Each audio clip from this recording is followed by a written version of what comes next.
Hello, beautiful people, and welcome to a new episode of Polemic Nation. Today, we are connecting all the way to Georgia. We are talking with an amazing performer, activist, Taylor Alexander. How are you today, Taylor? I'm doing all right. I'm doing okay. I've got my homemade coffee in hand, so I'm trying to get active and get this brain working, but I'm good. How are you? I am great. Thank you so much for asking, and thank you so much for your time. Of course. Taylor, I really like all of the work that you're doing. You are a very visual person. You are a singer, but you will also dress wonderfully. And I saw one of your interviews, and you said, I think this was before the pandemic, that you are your own manager, producer, designer, writer. Is that still the case for you? That is still the case. I am DIY, do it yourself to the bone. So as far as like music, I write all my music, I produce all my music, I creative direct every single project that I do. I show direct most of the events that I do. I book all of my events. Sometimes I make my own outfits. I'm somebody who's constantly trying to learn new crafts, and I am also a control freak, so I like to just have a hand in everything I do.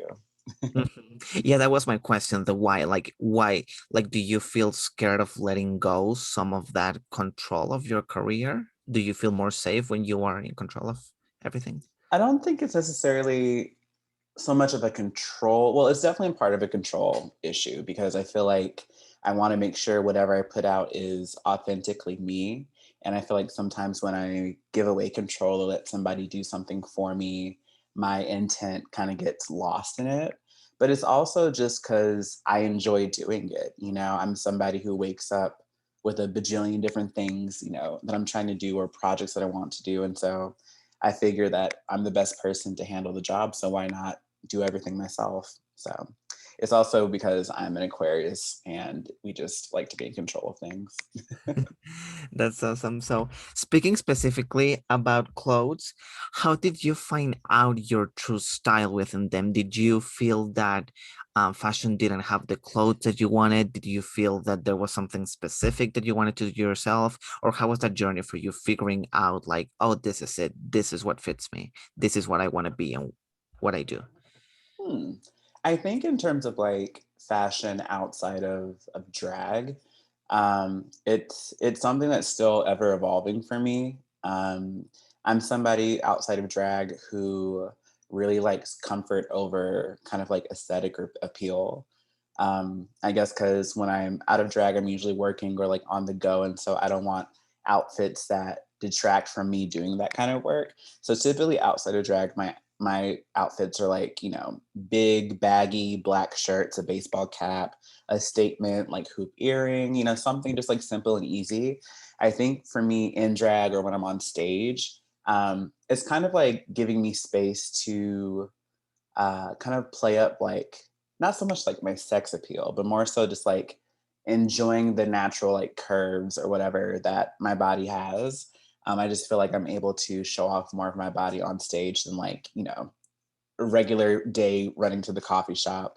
So I think my fashion changes with its purpose, with like where I'm at, what I'm doing, but it's constantly changing. And I think what's next for me is kind of making more daring choices. I've kind of been dressing the same most of my life outside of drag. So yeah, next is to amp it up a level. Maybe some like chunky heels, something like a combat boot. Who knows? The world is open to everything. So Yeah, that's something super important that you said. Like, you know your body, you know your curves, you know exactly what fits you, you know your insecurities, and you mhm. know the body parts you're the most proud of. And that's something that is really hard to find in the store. So I think that that's one of the reasons why you feel comfortable making your own clothes, right? Oh, most definitely. I think, especially as somebody who is of a bigger body type, I think for a long time there was a little bit of shame behind that. But I definitely feel like I've grown past that notion of shame. And I think through drag and through being on stage and through wearing more revealing outfits, I've learned to accept and love and cherish my body because it's gotten me to where I am today. And I truly don't believe that any body is flawed. I think all bodies are beautiful, and we should be able to celebrate those bodies and however way they look. So, for me, when I'm in drag, I know I like to show off my legs. I like to show off kind of like my figure. I'm kind of known for being like the legs out queen of Atlanta. Like my legs are going to be out. Um, they're my favorite feature of my body, and I try to, you know, to showcase them in every chance that I get. So it's all about just celebrating your body and what feels comfortable to you. Absolutely. Now, tell me more about the shows that you do, the work that you do. So you sing and you perform and you do a show with other Yeah. people. Do you do solo, a little bit of both? How does that work for you? I do a mix of everything. So with drag, I usually have like a regular schedule of shows. So I have a weekly show at my sister's room here in Atlanta called Switch. And Mhm. so every week there's a new cast plus myself plus a new DJ. We've been running since May of this year. And so the point of that show is to kind of showcase the diversity of Atlanta's drag scene, but also bring in other people from across the Southeast.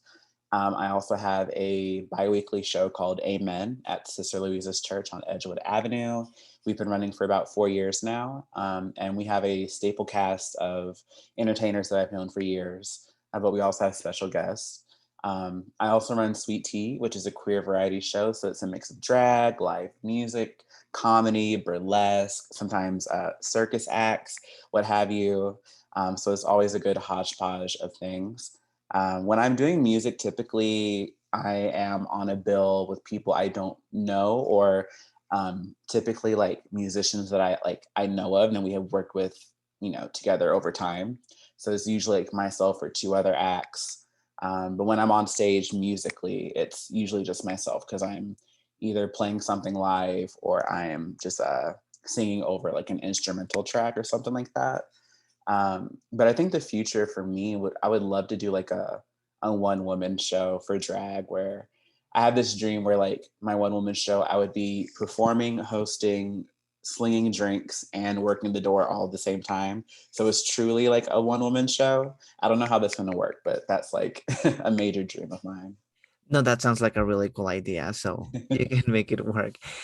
Now I feel that RuPaul has given the drag performers bigger vision and more acceptance worldwide, but it's also framing in a stereotypical way. So tell me a little bit about the misconceptions of like what happens there that doesn't happen in real life. Is it super competitive and bitchy, a little bit of both sometimes? Yeah, I think that Drag Race has really brought more mainstream attention and eyes to the art form that is drag. But I think people fail to realize sometimes that, Drag Race, even though it's the biggest representation of drag out there, um, it's a reality TV show, It's sometimes putting contestants in situations that everyday regular drag performers don't engage in, Does it have certain aspects that we should all be well versed in as entertainers? Yeah, like we should all know how to act in a certain kind of way or perform in a certain kind of way or host or whatnot.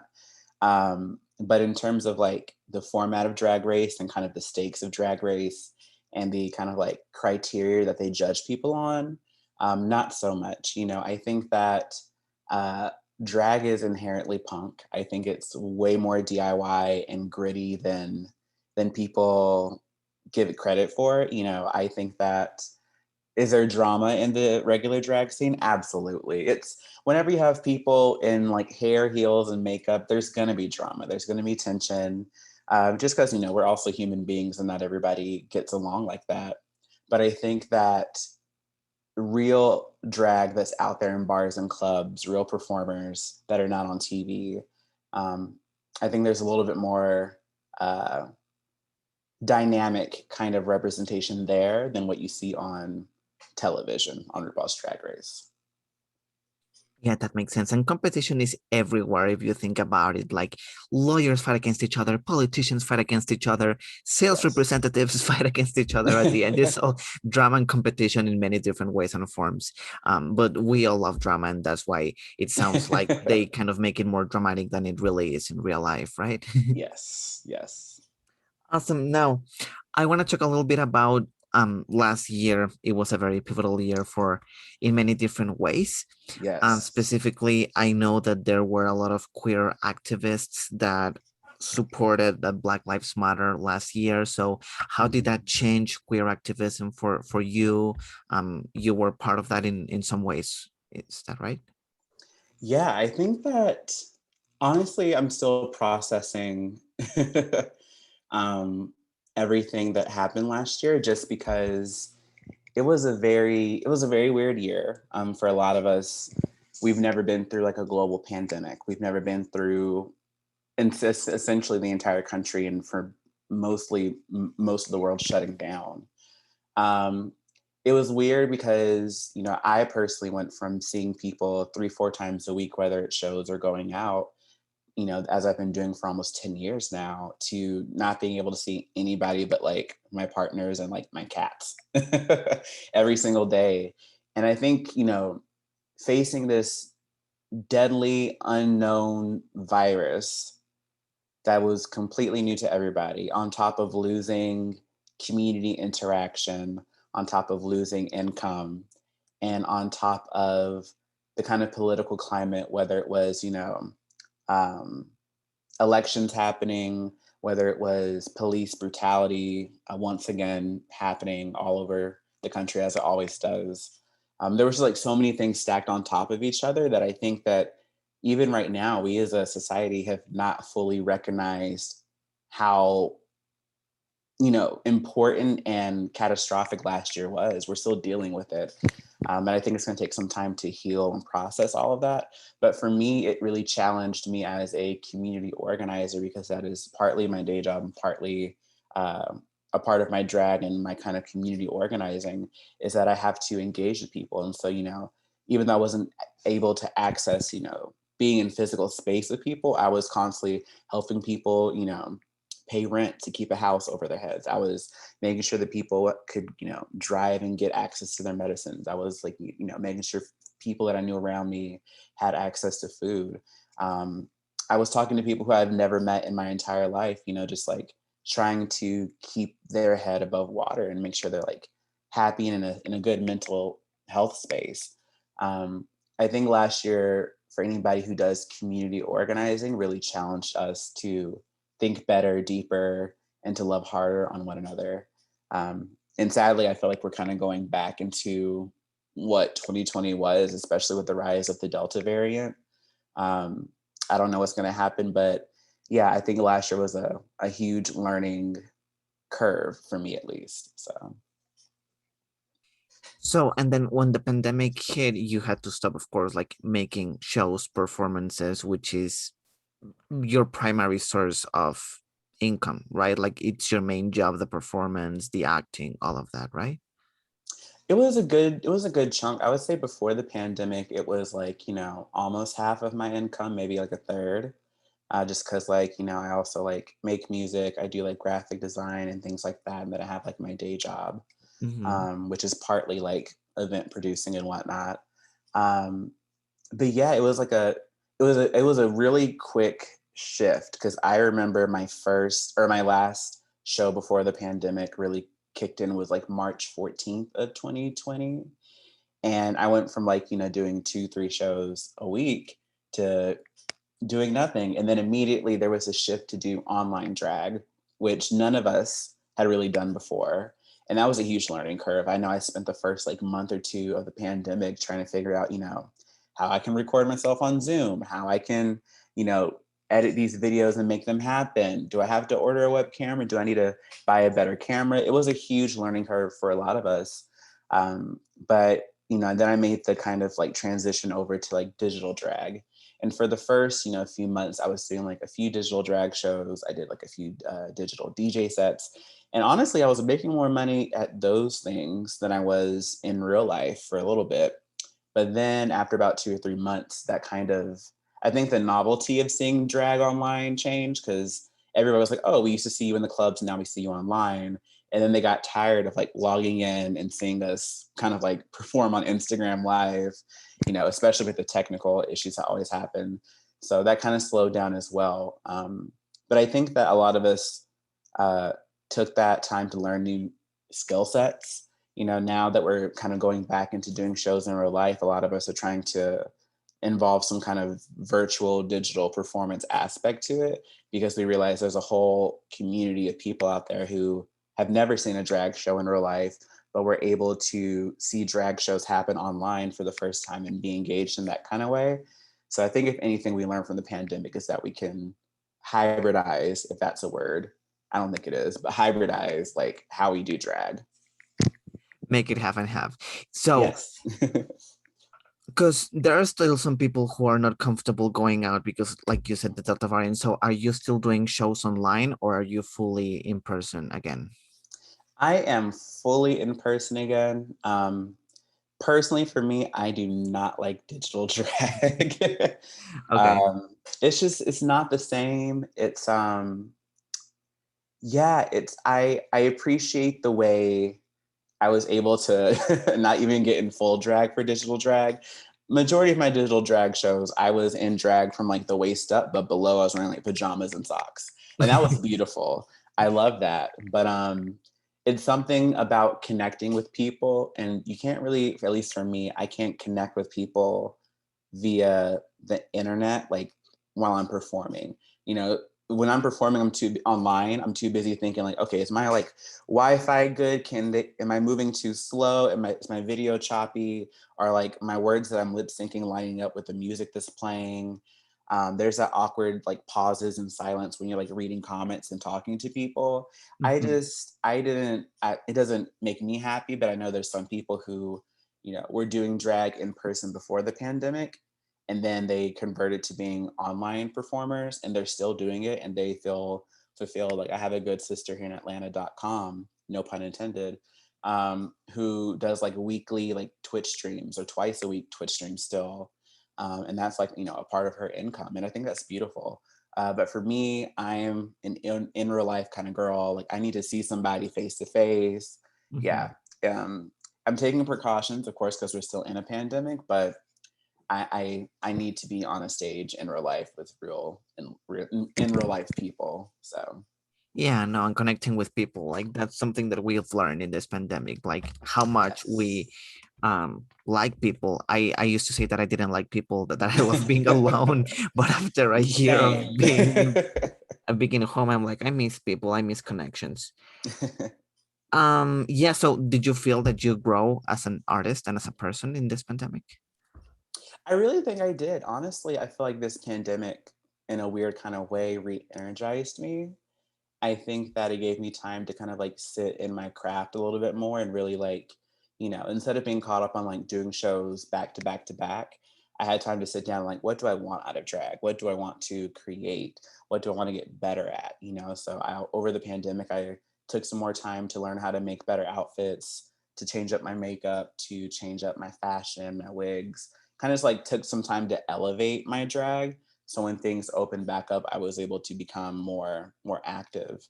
And I feel like since coming back from the pandemic, my drag is really, my schedule is doubled. I was used to doing anywhere from like 4 to 6 shows a month, kind of, about 1 to 2 shows a week sometimes. And now I'm looking at my calendar for August and I have like 14, 15 shows. So it's just like it's really like doubled back, and I'm really happy that I didn't get lazy over the pandemic. So That's amazing. So your style evolved through time, and that's something that I really love seeing in artists, how hmm they show their personality and their evolution through their clothes, through their wigs, through their makeup. Like if you think about Lady Gaga or Taylor Swift, how they change their whole look in every album because they're showing different stages of their lives. That's something yes, really cool to see how people evolve with time and with their music, right? indeed, I love it. I think we call it like what pop star eras. Like this is her such and such era, and I feel like Gaga is such a good representation because every album is a different kind of artistic style, kind of energy. So yeah, I'm definitely moving into a new era in my career, I would say. That's amazing. So tell me a little bit about House of Alexander. Is that a team where you work collaboratively and do those shows? What is House of Alexander?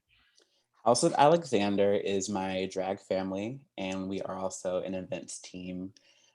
So it's myself, my good sis Molly Rimswell, Season Alexander, the house father Aries Alexander, my daughters Tuna Fiasco and Ivana Alexander, and my niece Kenzara Season. Number one, we're a drag family. I've been doing drag; it'll be 10 years next year, Wow. and thank you. And I've learned a lot. I would say that 10 years is still a small amount of time in drag world because you really don't get your good footing into drag until like year 4 or 5, I would say. But I've learned so much in my time that I want to pass on to younger talent. Because drag can easily swallow you and get you into some bad habits, or you meet some bad people, or you might get underpaid and mistreated. And I wanted to impart my wisdom to other performers who were coming up, especially performers who I saw had so many different aspects to themselves. Like, you know, I am, a musician, a drag performer, a graphic designer, a community organizer, and I infuse all of that into my drag. My sister, Season, is an amazing actress, a show director. Eventually, she wants to do more kind of like theatrical production and involve that with her drag. My daughters are so multifaceted and talented. Um, and I really want them to infuse their artistic endeavors of like graphic design and making movies into their drag. So my whole entire family has so many different facets of who they are, and I not only want to give them platforms to showcase their drag, but also to expand what they think drag is. Like instead of just thinking that drag is performing to like a Nicki Minaj song for 4 minutes, like let's take it and make it something bigger. We've done drag wrestling events. We were going to do a drag game show before the pandemic hit. And we're currently working on some future events and whatnot. But House of Alexander is number one, a family, and then number two, like a drag events production team. And teamwork is so important. I feel that there are so many people who are so competitive that they want to do everything by themselves and like attacking their friends and their partners around them without acknowledging that by working collaboratively the way that you're doing, you can make bigger things like that, which is amazing. Working with people, knowing their talents, understanding the fact that one person cannot do everything, and Hmm. helping each other. That's super, super important. That's awesome. Thank you, thank you. So, what would you suggest, or what kind of advice would you give to people who want to start in the drag industry, in the drag performance? I would say my number one tip is to network. I know it doesn't sound like the most unique kind of advice, but I think a lot of people don't understand what networking is. I think a lot of drag people get caught up in like, how much am I going to get paid, or how many shows can I do, or um, getting caught up in whether people like their drag or not. When I started doing drag, I just went out to shows in drag, even though I was ugly and busted. But I would go out to shows, I would watch other performers perform. I would go to shows completely not knowing anybody at the club and just like be there, talk to people, get to know the show directors. If there was not somebody picking up tips, I would be there in drag picking up some other performers' tips for them. Just kind of like getting to know the scene before I even tried to be a part of it. And I think a lot of performers, when they're starting out, think they just have to frequent one bar, or talk to one person who can let them into a show. Um, People who are booking for drag shows and who want to hire people who are drag performers want to know that you're not only a good entertainer, but also that you are like a good person and a good professional entertainer. And there's so much that goes into that. So networking is really important. I think a lot of people get caught up in the looks and the aesthetics first, and that will develop over time and it will change over time. I don't know any performer that has been doing one style of drag for years and is successful at it. Everybody changes, they grow with the times. And just like music changes over time, the music we were performing to when I started back in like 2012 is definitely not the music that people are still performing to today. So you have to be like malleable. So I would say my advice for anybody starting out is number one, a network. Number two, give yourself to time to be whatever you want to be. So if one day you want to try out some punk rock drag, do that. If you want to like, put on some clown white makeup and be a ghost or something, do that. But then if you want to be like a showgirl and be pretty and like do pageant drag, do that. There shouldn't be any kind of limitations on drag. And I think that kind of ties back to your kind of question about RuPaul's Drag Race. I think another thing with Drag Race is that sometimes people think, oh, there's only certain types of drag. Like there's pageant drag, there's campy drag, there's beauty drag, there's scary drag. And I think once you actually get into the drag scene, you realize that everybody's doing a little bit of everything, and it's really not so binary like that. Is everything is kind of like a hodgepodge of everything around it. So new performers, just give yourselves time to do whatever you want and just be patient with yourself and be nice to yourself. So And it's all about practice, right? Like you said, mhm. you start early and then you probably do your makeup and you're like, oh, it's not that good. But it might take some practice to improve your makeup, to improve your hairstyle, to improve your voice, to improve your costumes, your clothes. So it's all about practice and growing and understanding that the first thing that you're going to do is not going to be perfect and that it takes time and commitment and discipline if you want to make it work, right? Exactly. Practice gets you closer to being perfect. I don't really believe in perfection overall, but I do think that practice it just makes you better. If you're somebody who only does makeup when they're about to go out to do a show, your makeup's probably not going to improve that much because you're not practicing. You're just doing it when you need to do it.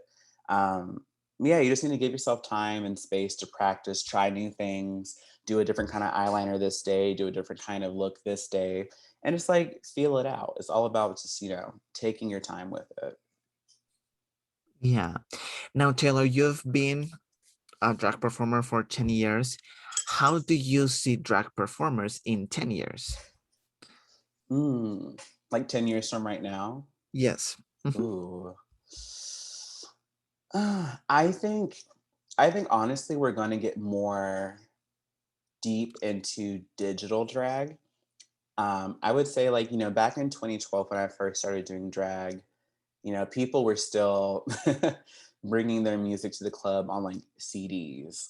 There was no Venmo, there was no Cash App. YouTube for drag was just beginning, and it was like, the very introductory, like, hi, this is me, I'm so and so performer, and this is how I do my face. Like, some of the first videos that I watched on YouTube of drag performers were like of like Manila Luzon, like showing people how she does her makeup. And that's kind of like how I also learned to do my makeup. And so now today you see like some drag performers have never performed in bars or clubs. Like their entire persona and their whole career is based off of like the internet, like their TikTok or their Instagram. And they kind of build a following like that. I think in the next 10 years, we're going to see even more of that. We're going to see changes to how people engage with drag. I think digital drag will be way more popular and more accessible. I think that kind of like how like music right now, like so many of like the top, performing artists on like the Billboard charts right now are like younger, newer people who don't really perform in real life, but just have like large online followings. And I feel like that's kind of like reflect into like drag. And so I always think that like in-person shows at bars and clubs will always be the best and will always be everybody's first go-to for drag. But I feel like online spaces and kind of creating a career outside of the club will be the next major move for drag. That's amazing. That's really, really interesting. Like when you see this, how things evolve without even knowing. So it's Hmm. going to be interesting to reflect in 10 years about this. Yes. Thank you so much for your time, Taylor. Is there anything else that you would like to add about anything that I didn't ask you? um Any drag performers out there, another piece of advice, make sure you wash your drag. I'm just gonna say that. I feel like I'm somebody who washes my drag probably like every 2 or 3 weeks, especially during the summer because it's so sweaty. But also like wash your drag, take care of your drag, and just like be patient with yourselves. So that's my little sign off piece. Thank you so much, Taylor. Where can people find you? Where can people know more about you? People can find me anywhere and everywhere on the internet at Taylor Alexander. That is TaylorAlexNDR. So that is my Instagram, my Twitter, my Facebook, my Venmo, my Cash App.